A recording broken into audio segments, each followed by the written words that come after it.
In this video, I want to talk about why the fear of failure leads to defensive lying in autistic marriages today. When most people think about lying in marriage, they immediately think about manipulation, selfishness, intentional deception. They assume the person lying is trying to gain power, avoid accountability, or conceal bad behavior. But in many neurodiverse marriages, especially where one partner is autistic, that interpretation can miss something profoundly important. Because sometimes the lie is not about control. Sometimes the lie is about terror. And today, we're going to talk about one of the most misunderstood dynamics in autistic marriages, defensive lying driven by fear of failure. We're going to explore why seemingly small lies about chores, responsibilities, timelines, emotions, or follow-through can become chronic patterns in neurodiverse relationships, even when the autistic partner genuinely loves their spouse and desperately wants the marriage to work. And more importantly, we're going to talk about how couples can move from shame and defensiveness into physiological safety, radical honesty, and repair. Because if you misunderstand this dynamic, both partners end up trapped. The neurotypical spouse experiences the lie as betrayal. The autistic spouse experiences the marriage as an emotional minefield, and neither person feels emotionally safe anymore. So, let's begin with something many neurotypical spouses have said to me over the years. I can handle his mistakes. I just can't handle the lying. That statement makes complete sense emotionally, because when someone says they completed something they didn't complete, or insists they forgot something they actually avoided, or claims they were just about to do it when they had no intention of doing it yet, the neurotypical spouse often experiences that as intentional dishonesty, and why wouldn't she? And over time, repeated moments like this create profound emotional erosion. The NT spouse begins asking, why can't they just tell me the truth? Or why do they hide things? Or why do I have to investigate everything? Or why does every conversation turn into defensiveness? Or why did he lie about that? He didn't even need to lie to me about that. Eventually, many NT spouses stop trusting not only the information, but the emotional reality of the relationship itself. And that hurts deeply. But here's where we need to slow down and look beneath the behavior. Because in many autistic individuals, these defensive lies are not emerging from arrogance or malice. They're emerging from nervous system threat. The autistic brain is often carrying years, sometimes decades, of accumulated failure experiences. Missed expectations, forgotten tasks, executive functioning breakdowns, social criticism, disappointment from others, feeling wrong, feeling behind, feeling defective, feeling chronically inadequate. And many autistic adults grew up receiving the message that their natural neurological functioning was unacceptable. It's too slow, too forgetful, too emotional, too rigid, too disorganized. You're too sensitive, disconnected, you're too much, or you're not enough. So by adulthood, many are not simply responding to the current moment. No. They're responding to a lifetime of shame. And this is where defensive lying often begins, not as a calculated strategy, but as a survival reflex. Now, imagine this scenario. An autistic husband forgets to pay a bill again, and his NT wife asks about it. The moment she asks, his nervous system doesn't merely register a practical question. His brain instantly floods with something much deeper. I failed again. She's disappointed in me again. I'm inadequate again. I'm letting her down again. And because autistic nervous systems can experience perceived criticism with overwhelming intensity, the brain immediately begins searching for escape from shame. That's key. The lie is an escape attempt, not from responsibility, but from emotional collapse. So instead of saying, I forgot, the brain reflexively reaches for, I thought I had already paid it, or I was about to do it, or the website wasn't working, or I didn't realize it was due yet. Now let me be very clear. Understanding this dynamic does not mean that lying is harmless. It's not harmless. Repeated dishonesty destroys emotional safety in marriages. It creates hypervigilance for the NT wife. It creates resentment for the NT wife. It creates emotional exhaustion for the NT wife. And why wouldn't it? And many neurotypical spouses eventually develop a trauma response around inconsistency of half-truths. So this is not about excusing dishonesty. It's about correctly understanding its origin so couples can finally address the real problem underneath it. Wouldn't that be nice? Because if you only attack the behavior, the shame gets worse. And when the shame gets worse, defensive lying increases. That's the vicious cycle many couples are trapped inside today. Now, the neurotypical spouse sees lying and pushes harder for accountability. The autistic partner experiences that pressure as confirmation of failure. His nervous system panics. More defensiveness emerges. More avoidance appears. More lying happens. Then the NT spouse becomes even more hurt and suspicious. And now the marriage becomes organized around fear instead of safety. This is why many autistic partners say things like, I feel like I can never make mistakes safely. Or, no matter what I do, I'm always failing. Or, I know I messed up, but when you ask me about it, my brain shuts down. Or, I have tried to tell the truth in the past and I get chastised for it. Those statements are not manipulative. They're descriptions of nervous system overload.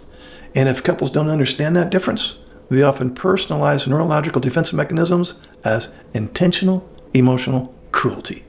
Now, let's talk about executive functioning shame specifically, because modern life is brutally demanding on executive functioning.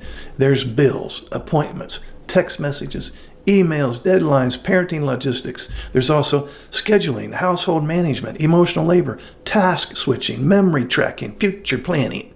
The modern world rewards neurotypical executive function patterns constantly, and many autistic adults are silently drowning under those same demands.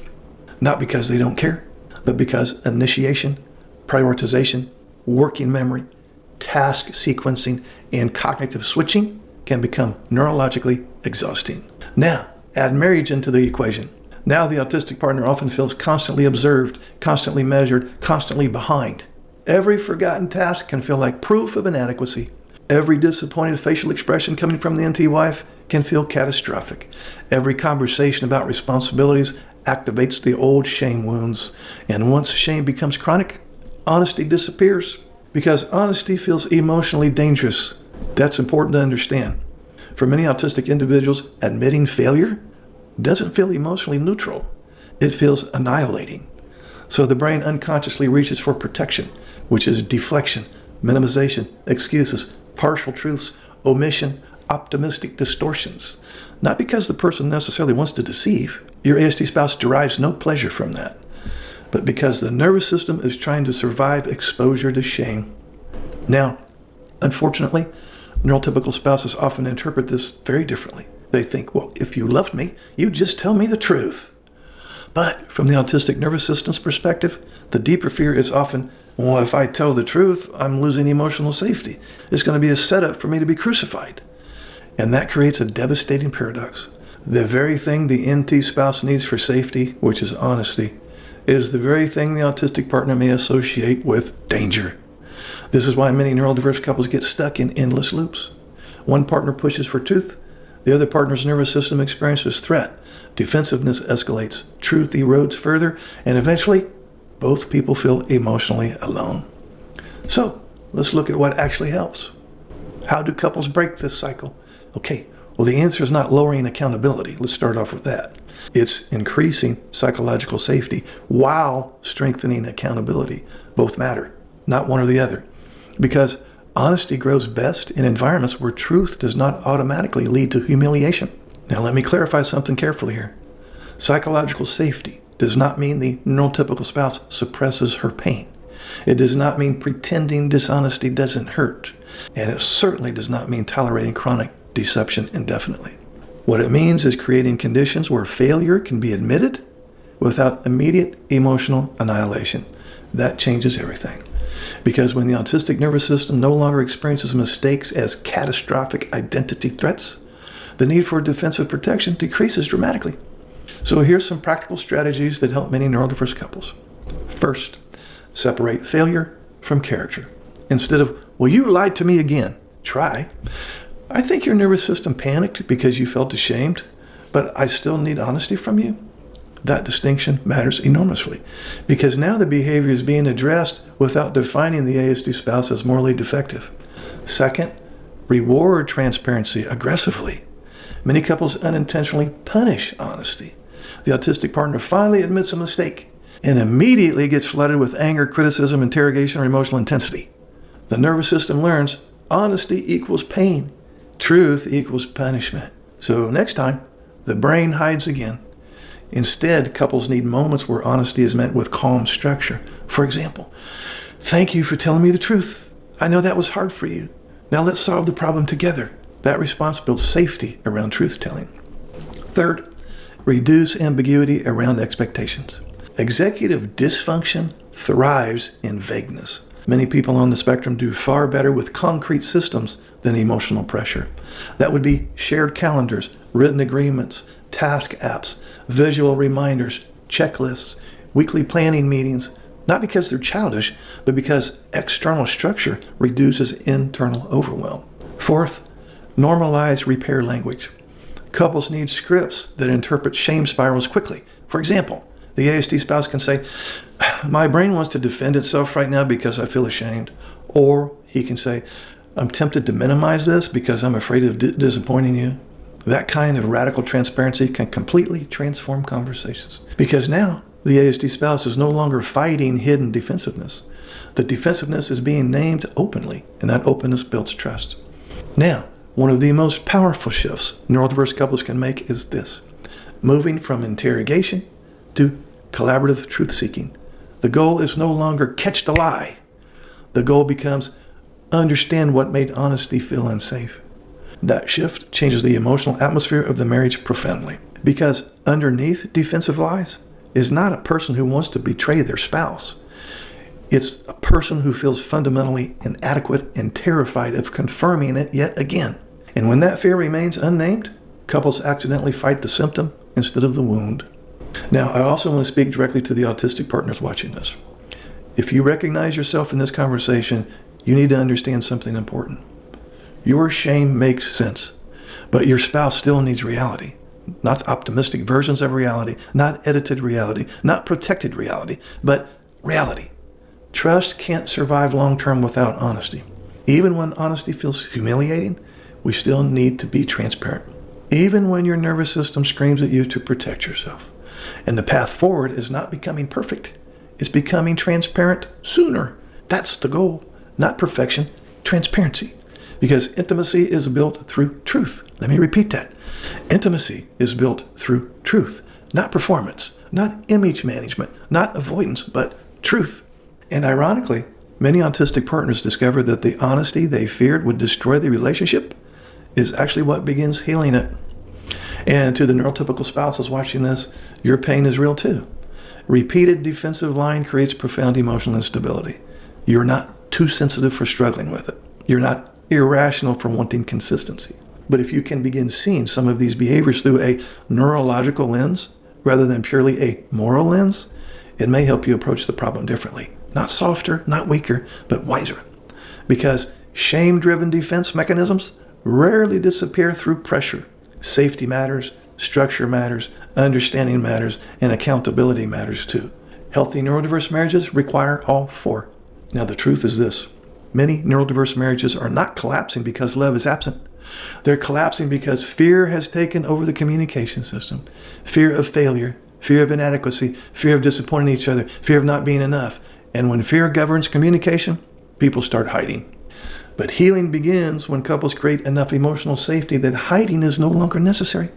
Wouldn't that be great? That's where radical transparency begins. Not with perfection, but with the courage to stop protecting the shame and start telling the truth, even imperfectly, even slowly, even one honest conversation at a time. If this resonates, please like and subscribe and comment. I will read and respond to your comment, and I'll see you in the next video.